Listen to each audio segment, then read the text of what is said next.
Chapter 12. The last 24 hours have witnessed a carnival of brutality. From cabin to forecastle it seems to have broken out like a contagion. I scarcely know where to begin. Wolf Larson was really the cause of it. The relations among the men, strained and made tense by feuds, quarrels, and grudges, were in a state of unstable equilibrium, and evil passions flared up in flame like prairie grass. Thomas Mugridge is a sneak, a spy, an informer. He has been attempting to curry favor and reinstate himself in the good graces of the captain by carrying tales of the men forward. He it was, I know, that carried some of Johnson's hasty talk to Wolf Larson. Johnson, it seems, bought a suit of oilskins from the slop chest and found them to be of greatly inferior quality. Nor was he slow in advertising the fact. The slop chest is a sort of miniature dry goods store which is carried by all sealing schooners and which is stocked with articles peculiar to the needs of the sailors. Whatever a sailor purchases is taken from his subsequent earnings on the sealing grounds, for as it is with the hunters, so it is with the boat pullers and steerers. In the place of wages they receive a lay, a rate of so much per skin for every skin captured in their particular boat. But of Johnson's grumbling at the slop chest I knew nothing, so that what I witnessed came with a shock of sudden surprise. I had just finished sweeping the cabin, and had been inveigled by Wolf Larson into a discussion of Hamlet, his favorite Shakespearean character, when Johansen descended the companion stairs, followed by Johnson. The latter's cap came off after the custom of the sea, and he stood respectfully in the center of the cabin, swaying heavily and uneasily to the roll of the schooner and facing the captain. "Shut the doors and draw the slide," Wolf Larson said to me. As I obeyed, I noticed an anxious light come into Johnson's eyes, but I did not dream of its cause. I did not dream of what was to occur until it did occur, but he knew from the very first what was coming and awaited it bravely. And in his action I found complete refutation of all Wolf Larson's materialism. The sailor Johnson was swayed by idea, by principle, and truth, and sincerity. He was right. He knew he was right, and he was unafraid. He would die for the right if needs be. He would be true to himself, sincere with his soul. And in this was portrayed the victory of the spirit over the flesh, the indomitability and moral grandeur of the soul that knows no restriction and rises above time and space and matter with a surety and invincibleness born of nothing else than eternity and immortality. But to return, I noticed the anxious light in Johnson's eyes, but mistook it for the native shyness and embarrassment of the man. The mate, Johansen, stood away, several feet to the side of him, and fully 3 yards in front of him sat Wolf Larson on one of the pivotal cabin chairs. An appreciable pause fell after I had closed the doors and drawn the slide, a pause that must have lasted fully a minute. It was broken by Wolf Larson. "Johnson," he began. "My name is Johnson, sir," the sailor boldly corrected. "Well, Johnson, then damn you, can you guess why I have sent for you?" "Yes and no, sir," was the slow reply. "My work is done well. The mate knows that, and you know it, sir, so there cannot be any complaint." "And is that all?" Wolf Larson queried, his voice soft and low and purring. "I know you have it in for me," Johnson continued with his unalterable and ponderous slowness. "You do not like me. You... Go on," Wolf Larson prompted. "Don't be afraid of my feelings." "I am not afraid," the sailor retorted, a slight angry flush rising through his sunburn. "If I speak not fast, it is because I have not been from the old country as long as you. You do not like me because I am too much of a man. That is why, sir. You are too much of a man for ship discipline, if that is what you mean, and if you know what I mean, was Wolf Larson's retort. I know English, and I know what you mean, sir, Johnson answered, his flush deepening at the slur on his knowledge of the English language. Johnson, Wolf Larson said, with an air of dismissing all that had gone before as introductory to the main business in hand, I understand you're not quite satisfied with those oilskins. No, I am not. They are no good, sir. And you've been shooting off your mouth about them.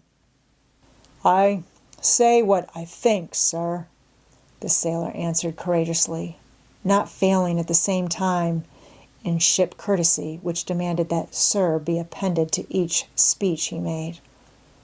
It was at this moment that I chanced to glance at Johansen.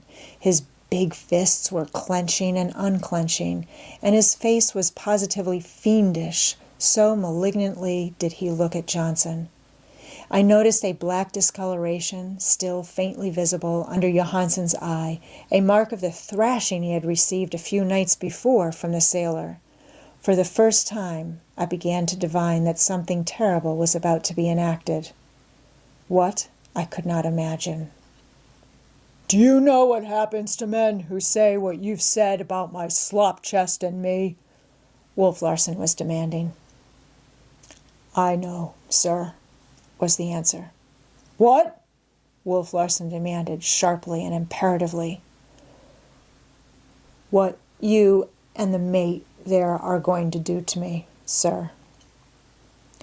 Look at 'em, Hump, Wolf Larson said to me. Look at this bit of animated dust, this aggregation of matter that moves and breathes and defies me and thoroughly believes itself to be compounded of something good. That is impressed with certain human fictions such as righteousness and honesty, and that will live up to them in spite of all personal discomforts and menaces. What do you think of him, Hump? What do you think of him? I think that he is a better man than you are, I answered, impelled somehow with a desire to draw upon myself a portion of the wrath I felt was about to break upon his head. His human fictions, as you choose to call them, make for nobility and manhood. You have no fictions, no dreams, no ideals. You are a pauper. He nodded his head with a savage pleasantness. Quite true, Hump, quite true. I have no fictions that make for nobility and manhood. A living dog is better than a dead lion, say I with a preacher. My only doctrine is the doctrine of expediency, and it makes for surviving. This bit of the ferment we call Johnson, when he is no longer a bit of the ferment, only dust and ashes, will have no more nobility than any dust and ashes, while I shall still be alive and roaring. Do you know what I am going to do? He questioned. I shook my head. Well, I am going to exercise my prerogative of roaring and show you how fares nobility. Watch me. 3 yards away from Johnson he was, and sitting down. 9 feet, and yet he left the chair in full leap without first gaining a standing position. He left the chair just as he sat in it squarely, springing from the sitting posture like a wild animal, a tiger, and like a tiger covered the intervening space. It was an avalanche of fury that Johnson strove vainly to fend off. He threw one arm down to protect the stomach, the other arm up to protect the head, but Wolf Larson's fist drove midway between, on the chest, with a crushing, resounding impact. Johnson's breath suddenly expelled, shot from his mouth, and is suddenly checked with the forced, audible expiration of a man wielding an axe. He almost fell backward and swayed from side to side in an effort to recover his balance. I cannot give the further particulars of the horrible scene that followed. It was too revolting. It turns me sick even now when I think of it. Johnson fought bravely enough, but he was no match for Wolf Larson, much less for Wolf Larson and the mate. It was frightful. I had not imagined a human being could endure so much and still live and struggle on. And struggle on Johnson did. Of course, there was no hope for him, not the slightest, and he knew it as well as I. But by the manhood that was in him, he could not cease from fighting for that manhood. It was too much for me to witness. I felt that I should lose my mind, and I ran up the companion stairs to open the doors and escape on deck.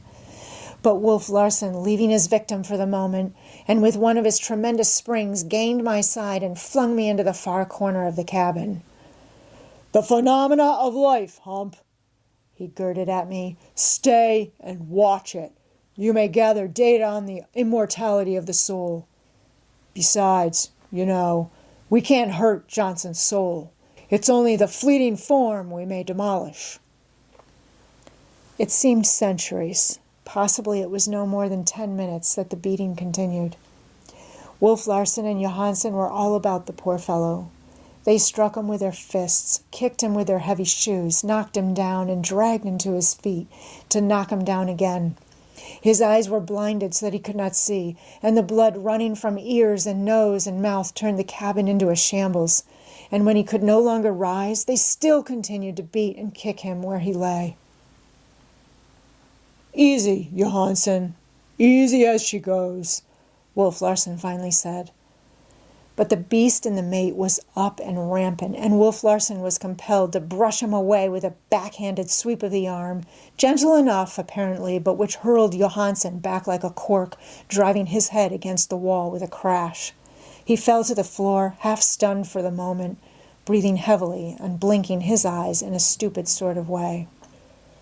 "Jerk open the doors, Hump," I was commanded. I obeyed, and the two brutes picked up the senseless man like a sack of rubbish and hove him clear up the companion stairs, through the narrow doorway, and out on deck.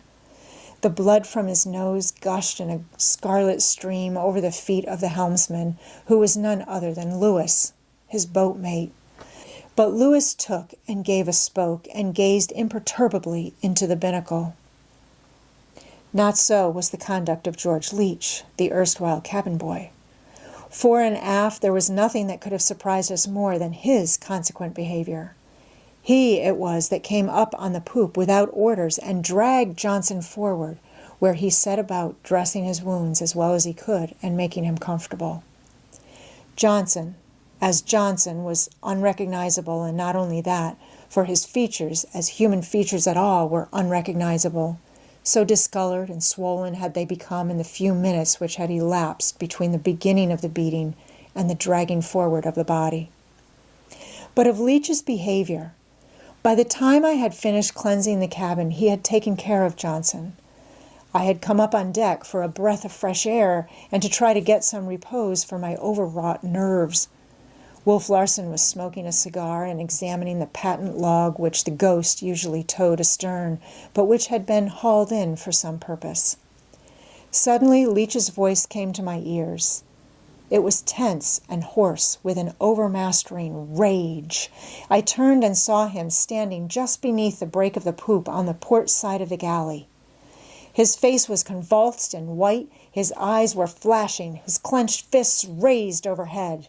"May God damn your soul to hell, Wolf Larson! Only hell's too good for you, you coward, you murderer, you pig!" was his opening salutation. I was thunderstruck. I looked for his instant annihilation, but it was not Wolf Larson's whim to annihilate him. He sauntered slowly forward to the break of the poop, and leaning his elbow on the corner of the cabin, gazed down thoughtfully and curiously at the excited boy. And the boy indicted Wolf Larson as he had never been indicted before. The sailors assembled in a fearful group just outside the forecastle scuttle and watched and listened. The hunters piled pell-mell out of the steerage, but as Leach's tirade continued, I saw that there was no levity in their faces. Even they were frightened, not at the boy's terrible words, but at his terrible audacity. It did not seem possible that any living creature could thus beard Wolf Larson in his teeth. I know for myself that I was shocked into admiration of the boy, and I saw in him the splendid invincibleness of immortality rising above the flesh and the fears of the flesh, as in the prophets of old, to condemn unrighteousness. And such condemnation! He haled forth Wolf Larson's soul naked to the scorn of men. He rained upon it curses from God and high heaven, and withered it with a heat of invective that savored of a medieval excommunication of the Catholic Church. He ran the gamut of denunciation, rising to heights of wrath that were sublime and almost godlike, and from sheer exhaustion sinking to the vilest and most indecent abuse. His rage was a madness. His lips were flecked with a soapy froth, and sometimes he choked and gurgled and became inarticulate. And through it all, calm and impassive, leaning on his elbow and gazing down, Wolf Larson seemed lost in a great curiosity. This wild stirring of yeasty life, this terrific revolt and defiance of matter that moved, perplexed, and interested him. Each moment I looked, and everybody looked, for him to leap upon the boy and destroy him. But it was not his whim. His cigar went out, and he continued to gaze, silently and curiously. Leach had worked himself into an ecstasy of impotent rage. "Pig! Pig! Pig!" he was reiterating at the top of his lungs. "Why don't you come down and kill me, you murderer? You can do it! I ain't afraid! There's no one to stop you! Damn sight better dead and out of your reach than alive and in your clutches! Come on, you coward! Kill me! Kill me! Kill me!" It was at this stage that Thomas Mugridge's erratic soul brought him into the scene. He had been listening at the galley door, but he now came out, ostensibly to fling some scraps over the side, but obviously to see the killing he was certain would take place. He smirked greasily up into the face of Wolf Larson, who seemed not to see him. But the Cockney was unabashed, though mad, stark mad. He turned to Leach, saying, "Such language! Shocking!" Leach's rage was no longer impotent. Here at last was something ready to hand, and for the first time since the stabbing, the Cockney had appeared outside the galley without his knife. The words had barely left his mouth when he was knocked down by Leach. 3 times he struggled to his feet, striving to gain the galley, and each time was knocked down. "Oh, Lord!" he cried. "Help! Help! Take him away, can't you? Take him away!" The hunters laughed from sheer relief. Tragedy had dwindled, the farce had begun. The sailors now crowded boldly aft, grinning and shuffling, to watch the pummeling of the hated Cockney. And even I felt a great joy surge up within me. I confess that I delighted in this beating Leach was giving to Thomas Mugridge, though it was as terrible almost as the one Mugridge had caused to be given to Johnson. But the expression of Wolf Larson's face never changed. He did not change his position either, but continued to gaze down with a great curiosity. For all his pragmatic certitude, it seemed as if he watched the play and movement of life in the hope of discovering something more about it, of discerning in its maddest writhings a something which had hitherto escaped him, the key to its mystery, as it were, which would make all clear and plain. But the beating! It was quite similar to the one I had witnessed in the cabin. The Cockney strove in vain to protect himself from the infuriated boy, and in vain he strove to gain the shelter of the cabin. He rolled toward it, groveled toward it, fell toward it when he was knocked down. But blow followed blow with bewildering rapidity. He was knocked about like a shuttlecock until finally, like Johnson, he was beaten and kicked as he lay helpless on the deck. And no one interfered. Leach could have killed him, but having evidently filled the measure of his vengeance, he drew away from his prostrate foe, who was whimpering and wailing in a puppyish sort of way, and walked forward. But these two affairs were only the opening events of the day's program. In the afternoon, Smoke and Henderson fell foul of each other, and a fusillade of shots came up from the steerage, followed by a stampede of the other 4 hunters for the deck. A column of thick, acrid smoke, the kind always made by black powder, was arising through the open companionway, and down through it leaped Wolf Larson. The sound of blows and scuffling came to our ears. Both men were wounded, and he was thrashing them both for having disobeyed his orders and crippled themselves in advance of the hunting season. In fact, they were badly wounded, and having thrashed them, he proceeded to operate upon them in a rough surgical fashion and to dress their wounds. I served as assistant while he probed and cleansed the passages made by the bullets, and I saw the 2 men endure his crude surgery without anesthetics and with no more to uphold them than a stiff tumbler of whiskey. Then, in the first dog watch, trouble came to a head in the forecastle. It took its rise out of the tittle-tattle and tale-bearing which had been the cause of Johnson's beating, and from the noise we heard, and from the sight of the bruised men next day, it was patent that half the forecastle had soundly drubbed the other half. The second dog watch and the day were wound up by a fight between Johansen and the lean, Yankee-looking hunter Latimer.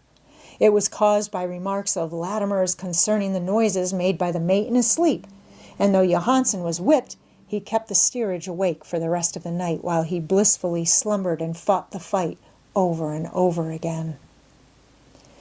As for myself, I was oppressed with nightmare. The day had been like some horrible dream.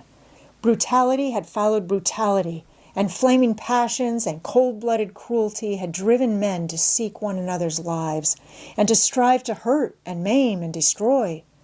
My nerves were shocked. My mind itself was shocked. All my days had been passed in comparative ignorance of the animality of man. In fact, I had known life only in its intellectual phases. Brutality I had experienced, but it was the brutality of the intellect, the cutting sarcasm of Charlie Faruseth, the cruel epigrams and occasional harsh witticisms of the fellows at the Bibelot, and the nasty remarks of some of the professors during my undergraduate days. That was all. But that men should wreak their anger on others by the bruising of the flesh and the letting of blood was something strangely and fearfully new to me. Not for nothing had I been called Sissy Van Weyden, I thought, as I tossed restlessly on my bunk between one nightmare and another. And it seemed to me that my innocence of the realities of life had been complete indeed. I laughed bitterly to myself and seemed to find in Wolf Larson's forbidding philosophy a more adequate explanation of life than I found in my own. And I was frightened when I became conscious of the trend of my thought. The continual brutality around me was degenerative in its effect. It bid fair to destroy for me all that was best and brightest in life. My reason dictated that the beating Thomas Mugridge had received was an ill thing, and yet for the life of me I could not prevent my soul joying in it. And even while I was oppressed by the enormity of my sin, for sin it was, I chuckled with an insane delight. I was no longer Humphrey Van Weyden. I was Hump, cabin boy, on the schooner Ghost. Wolf Larson was my captain, Thomas Mugridge and the rest were my companions, and I was receiving repeated impresses from the die which had stamped them all.